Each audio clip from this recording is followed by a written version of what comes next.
yeah, I will briefly explain to you the assessment principles or the process we use in the Central Europe program, which is one of the transnational ones. And we are very happy that our program has been adopted already. And we have launched and closed our first call, where we have received, as usual, quite a lot of applications, so namely 280 applications.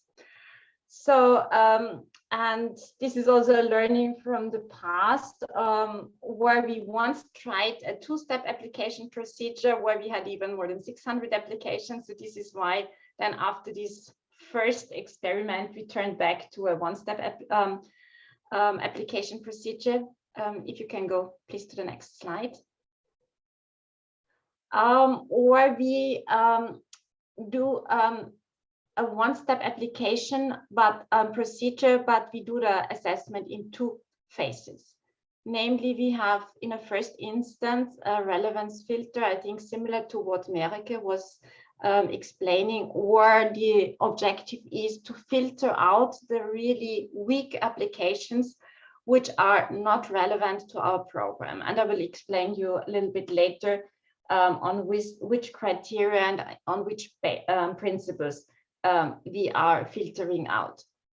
And after this result of the relevance filter, we have a decision by our monitoring committee based on this first step assessment to decide which of the proposals then are rejected after this relevance filter and which ones are going to the full assessment. And these two phases, they are actually aimed to increase the efficiency of the overall process. So if you click further, so then we can see a little bit, yes. So, and this was also from in the past period highlighted also and concluded by our program evaluation that this is an efficient instrument in order to speed up the process of assessment and to make best use of our resources and our capacities for the assessment.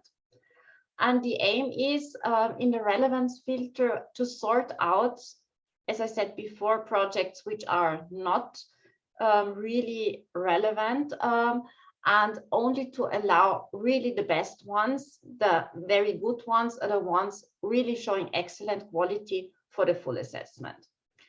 And also in this first step in this relevance filter, in order to ensure fairness and a full transparency of the process, we apply also the 4 eyes principle. And as in the full assessment, it's very important that we have a clear, transparent documentation for MC decision making. So this means in both steps, both for the relevance filter in the full assessment, there is a project fact sheet and the whole conclusions of the assessment, which are presented to the monitoring committee to make their decisions. So if you can go to the next one, please. Yeah. And now coming back to the relevance filter. So what we are assessing in this first phase of the relevance filter, it covers both strategic assessment criteria, both the relevance and the partnership. So in the past, we did not include the partnership in the relevance filter, but now in the new program, we decided to do so because the partnership is a very crucial element. So you can have the best and most relevant proposal if it doesn't, if there is no suitable partnership, no competent partnership, it will never be successful. So this was a clear reasoning for us to include it also in the relevance filter. But we do not assess the full criteria in terms of relevance and partnership, but we selected some particular aspects which we consider of crucial importance. And these are really knocked out, as also mentioned before, very similarly by Monika. So what we are assessing in the relevance filter is the overall relevance of the proposal as such for the specific objective and its expected results. So according to what we have defined in our IP, and also the clarity and consistency of the intervention logic. So we are not going down into activities so far, but we remain at the level of definition of the objectives, outputs, and results. And in addition, also the transnational cooperation dimension. And I think this also goes back already to the presentation, which we heard at the very beginning, which was found very crucial, this cooperation dimension. Because even a very good proposal, which is not sufficiently showing this transnational dimension, we would never have a chance of being funded. And as a second strategic criteria, we are assessing the overall partnership composition, so the overall rationale of the partnership, and again, its transnationality. In this first step, we are not going down to single partners, but remain on the overall level of whether the partnership as such is suitable. We are carrying out this relevance filter with a 4 eyes principle, doing the assessment entirely within the JS. So this means each proposal is assessed by 2 colleagues of us, which of course amounts to, if we consider 280 applications, each done by 2 assessors, it's a huge amount of work, as you can imagine. But still, we consider that this is a very crucial exercise. What is new also now for us in the relevance filter, in the past, we were applying scores, and now we changed the system that we give only a qualitative appraisal for both of these 2 criteria. So we give either a go or a no-go for those 2.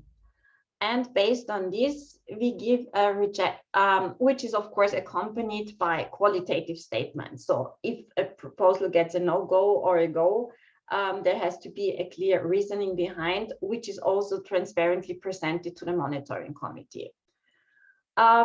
And we as a JS give a recommendation to our monitoring committee whether this proposal should be entering into the full assessment or be rejected after the relevance filter. And on the basis of this documentation, we are planning to have an MC meeting to decide on this first step. So if you can go to the next one, please. Then if we imagine, I don't know, half or 1/3 of the proposals then after the relevance filter are showing really good quality or excellent quality, those ones which are decided by the NC, they are then subject to the full assessment, which is again done on a 4 eyes principle, but not only internally, but as we had also in the past, by 1 JS colleague and 1 external thematic expert, which are, and we are currently having also a call for experts open, which will close, I think, or we have a cutoff date tomorrow. And from these expert applications, we are selecting external experts, which are most suitable in the thematic field. For the full assessment, we have 3 assessment criteria only. We had, in the past, we had 4 or even 5.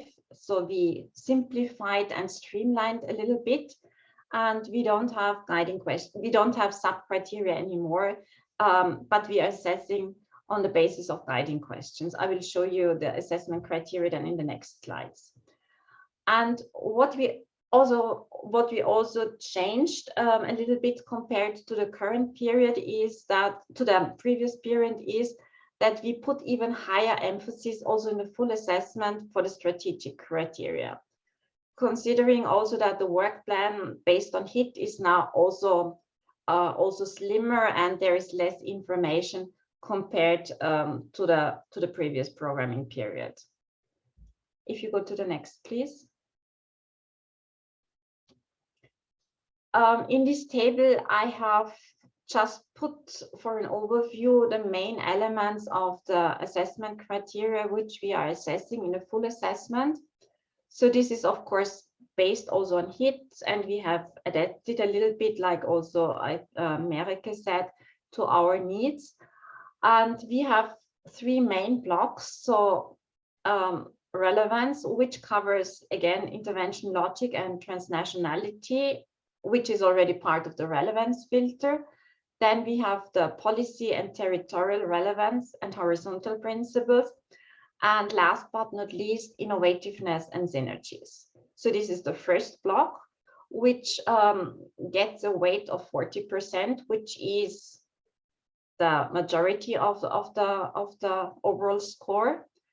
Then there is the partnership, including partnership competence, composition and competences, and the transnational cooperation approach, including also the geographical balance and how partners are cooperating, which is assigned with 30%. And last but not least, we have the operational criterion, which is only one anymore, and where we have merged all the issues of methodology work plan, sustainability, transferability, management and communication, and also value for money and budget coherence. And this with an overall weight of 30%. What we are doing in the full assessment is that we score each of the three criteria with a score in the range of 1 to 5, where 1 is the lowest, 5, of course, is the excellent, with a total maximum score of 50 points. And we have also introduced quality thresholds for each of the three criteria. So this means a project which will not reach 60% for one of those criteria or more, it will be automatically recommended to the MC that it should be rejected. And the same for the total score, which should be at least reaching 70% of the 50 points. So this means a proposal below 35 points, sorry, should not be regarded for funding by the monitoring committee in its final decision. Based on this full assessment, we are preparing then ranking lists for each of the project priorities, which are then taken as a basis by our monitoring committee for their selection. And I must say, our MC has never questioned the ranking list as such, or they actually then see their discussion most is when it comes, of course, to projects with the same or similar scores, and where it is not possible, also due to budget considerations, to fund all of the projects with the same score. And then, of course, they need to apply certain strategic considerations, which ones of the project should be actually or not.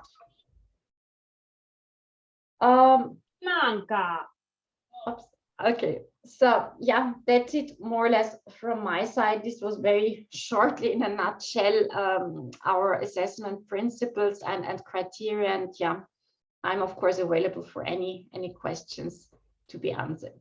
Thank you.